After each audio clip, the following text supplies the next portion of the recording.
Hi, my name is Bijal Patel, and I am the founder and CEO of Launch. When it came to like junior year, my dad was like, you can do either pharmacy or computer science because, you don't want to be a broke artist. And so I tried to be a pharmacist tech, like an assistant at Walgreens for 4 months. And they gently let me go and said, we think you're too extroverted to do this job. I'm like, yeah, it's really boring. Like, it really is 100 pills a day and then just sanitizing stuff all day. So then because I knocked pharmacy out, I did computer science. So, I went through computer science, decided that wasn't it. I was gonna do interior design, went back to school for it, finally had the family support. They're like, fine, you tried to do it. You did it for 2 years, you were successful. I was really good at computer science, but didn't actually want to be a computer programmer. It wasn't where my heart was. So anyways, went through interior design school and was doing commercial interior design, which is like hotels, big corporate offices, kind of things like that, like a really high complexity. So it was my passion. I mean, I dripped passion with interior design. And so, I'd gone through a few different jobs, few different careers, really, really hoped that one day I would become a principal, which is basically the highest thing you can ascend to when you're an interior designer. And I was gonna make 6 figures and all these things. So I was at this job and it was 2017. And I got hired as a strategic hire by them. And literally, I remember the day I was interviewed, my former boss was like, we really want you to come up in here, Bijal, and just shake things up. All right, I definitely know how to shake things up. And I paused and I said, are you sure? And he's like, yeah, absolutely. We love your energy. We need this. We're really stale. We kind of play it safe, and we need somebody like you who isn't afraid to challenge us and kind of get us to the next level. So it was all honeymoon period for a year, A+ on the performance review a year later. They're like, we absolutely love you. Boss he literally tells me, I wish I would have brought champagne because you were so amazing. We're so lucky to have you. You've shaken things up, blah, blah, blah, blah, blah. And I'm like, I'm so grateful that you didn't bring champagne because, by the way, I'm actually pregnant. And he was like, oh, that's so wonderful. And I was like, okay, cool, because I had 1 child. Had the second child, took a longer maternity leave, took 6 months instead of 4. I remember distinctively that day, I get pulled into an office with 2 of the bosses. I've never even been in this office in my life. It's in the corner. And they sit me down and they say, we no longer think you're a fit for the company. And I remember looking around, I literally looked around and I was like, y'all are kidding, right? And their face really dropped and they were like, no, we don't think you're fit. I'm like, why? I'm like, I had the most amazing performance review a year ago. And they're like, well, we don't see you showing up quite like you did before. We don't see you in here and just, really present. And I'm like, because I have a newborn baby that I'm breastfeeding? And it's 2 males who are 55. One of which who doesn't even have children. And in that moment, I realized that's it, that's the problem. And so I left the office that day and they said, hey, we know you're probably really emotionally traumatized and this is what happened, so you can just leave out the front door and we'll gather up all your things and you can get it tomorrow. And I felt like Angela Bassett in that one movie where I was like, broken. I'm not broken. I'm just about to, I felt it in my gut that I'm about to reignite something I haven't even met yet. So I went back to my desk, grabbed all my stuff without making a big noise about it, and I walked out the door with all the stuff and I was like, y'all don't have any idea who just walked out the door.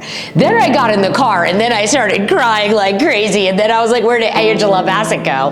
And that's how this business was born. Because I decided, after having many interviews with a bunch of other 55-year-old males, I realized in that moment I am no longer employable. So I would say to the woman who's in corporate America who feels like that in order to climb the ladder, or even in her business, I've got to grow the business, I've got to scale, I've got to just get to this revenue level before I can fully embrace being a mom or even having another child. A lot of women get stuck there and they feel like their career, whether it's entrepreneur or business, versus being a mom or being even a wife, is at odds. You are everything at all times. There's gonna be some seasons where your career and your business come first. There's gonna be other seasons where motherhood comes first. And the only person on the planet who knows when it's right is you. Oh my gosh. Empowered, passionate, a failure, an imposter, and just completely exhilarated. I mean, there's actually 500 emotions I've felt, and I would even weigh to say that there's just as many positive as there are negative, but in the game of entrepreneurship, it's just another day in the office, and you just gotta keep going, and where's the lesson that can be extracted? How can we make any sort of failure or a loss and learn the lesson from it so it becomes a win? And the mindset is so central to making sure if you live in gratitude, and if you continue to use gratitude as the spirit it is, you will continue to be able to progress upward. Oh my God, that's a great question. I've practiced this though some, so it's in my mind. I would tell her that you have become a household name, not just to women, to men too. You have taken the gift that is Bijal Patel with all of its glory and all of its weird stuff, and you've put it out into the world, unadulterated, not afraid. You threw all the chips on the table. You've lived a life that's very passionate. You've definitely gotten to 8 figures and beyond. You've made much more money than you thought you even were going to do, and you have pretty high ambitions and standards.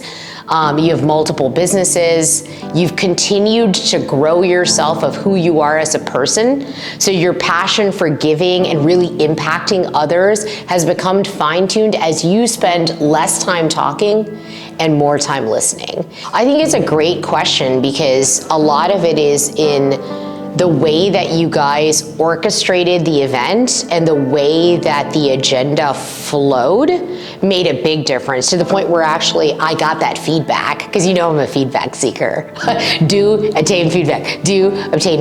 That's the only way you iterate. And people legit mentioned that, hey, the way the speakers were set up with going really high level and going really deep and just tapping in to the breath work and the emotions gets people into a state that's then open to receiving, which allowed me then to talk about the vision and the big picture and then tie it down to some things that are really tactical and tangible.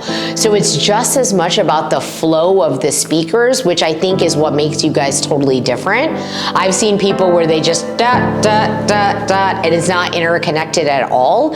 And the fact that, for example, this one is all about mastering your brand. So there's a theme, so it allows everyone coming to the event to be primed in their mind. Here is something that I'm going to be working on. Here is something when I walk in there, because some people need some time to process. And what you guys cultivated and created in the room, and you can in any event, is to make sure that you're present. And you guys set it up from the beginning to say, be present, be curious, have an open mind. So it set the stage of really simple expectations of, hey, we're expecting you to kind of show up with this mentality, the growth-minded mentality. You lead from that spirit, so you attract the spirit. But the piece I emphasize in the room, which I say all the time, is that 50% of any event is the speakers and the people who put it on, all of the event coordinators, the hosts, everything. You're gonna glean so much knowledge and value from that.